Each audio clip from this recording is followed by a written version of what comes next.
So, hello, and a massive hello to everybody. Hope everybody's having a great day wherever you are, whatever you may be doing. 50 pips, rocking and rolling, no trade calls, no recommendations, irresponsible known stuff. We're here for educational purpose only. So, I don't know if these kind of videos are useful to post to the Substack, so let me know, like it, or please comment, let me know what you think.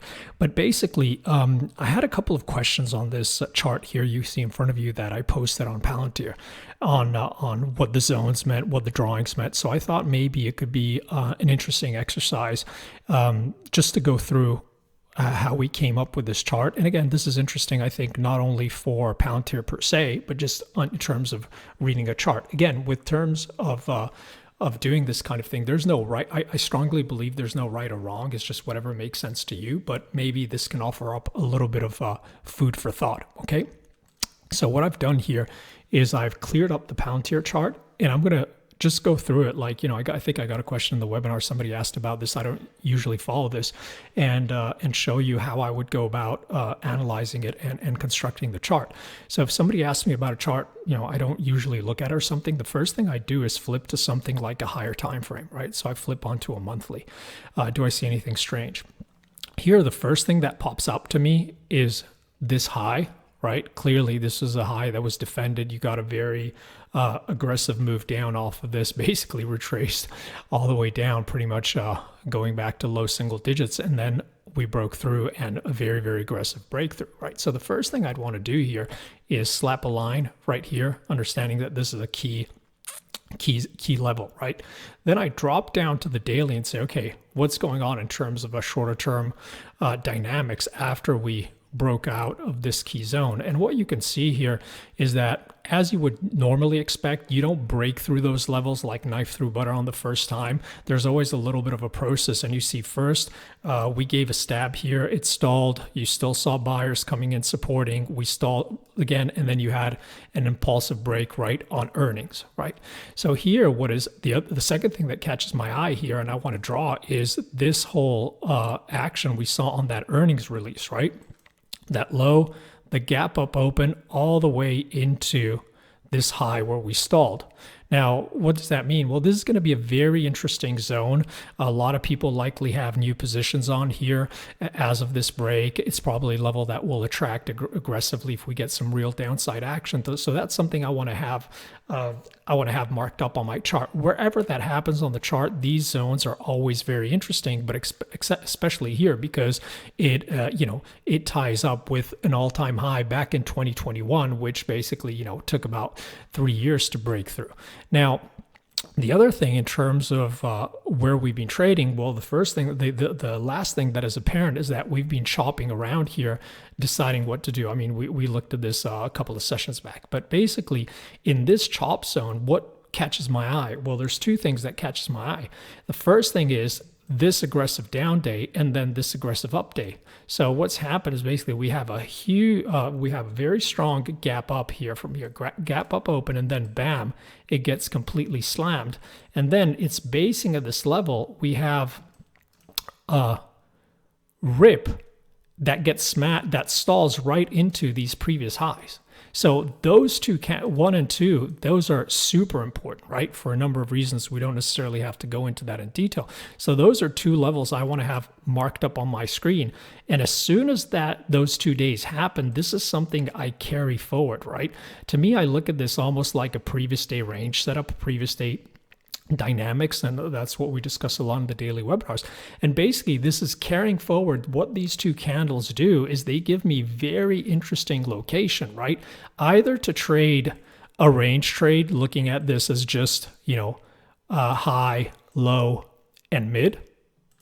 So a lot of possible range trades for a hold inside the range or a breakout of the range.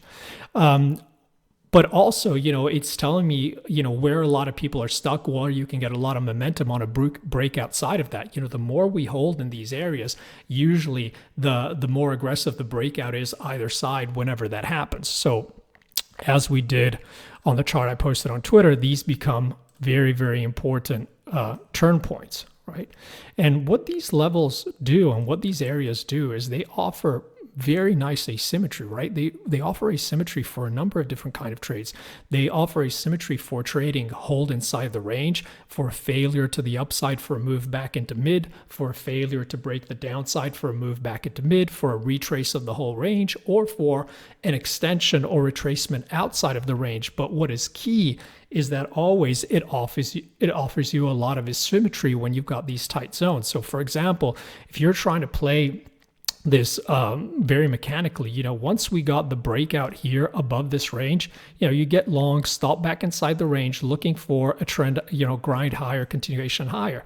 Breaks back down, you would have got stopped out. The first close back inside, you short, stop above these highs, looking for price to come back into the opposite side of the range, right? So again, first is a loss, second is a win, but net you'd be up on the money on the trade. And here you've got another short trigger. So basically that's the reason behind those levels. Now, what is particularly interesting here also in the context of how we traded into the back end of the year with market internals very weak, market rallying on poor structure, record negative breadth, since that we hadn't seen since the 50s, yada, yada, yada, is interesting. Is we're going back to that second thing that we pointed out. The first thing was the line, the second was this zone, and the third was this range.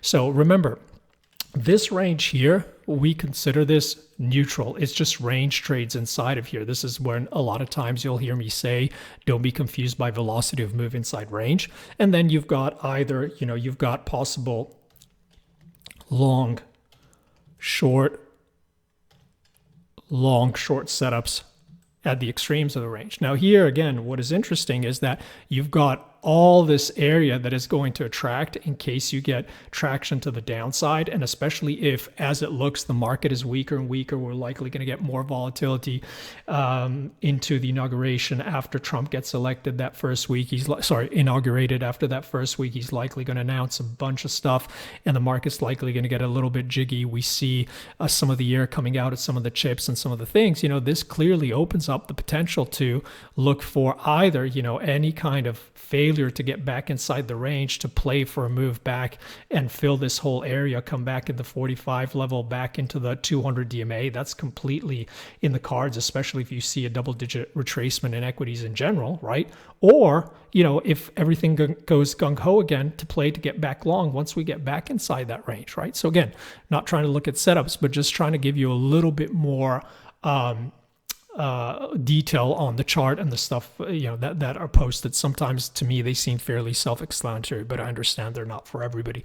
So again, that's the way I look at it. That's why we drew it that way. I hope this was useful. Please let me know if these kind of videos are useful for the Substack, and as these things come up, I'll post more and more of these. Okay, wishing everybody an awesome day. Talk to you guys soon. Bye bye.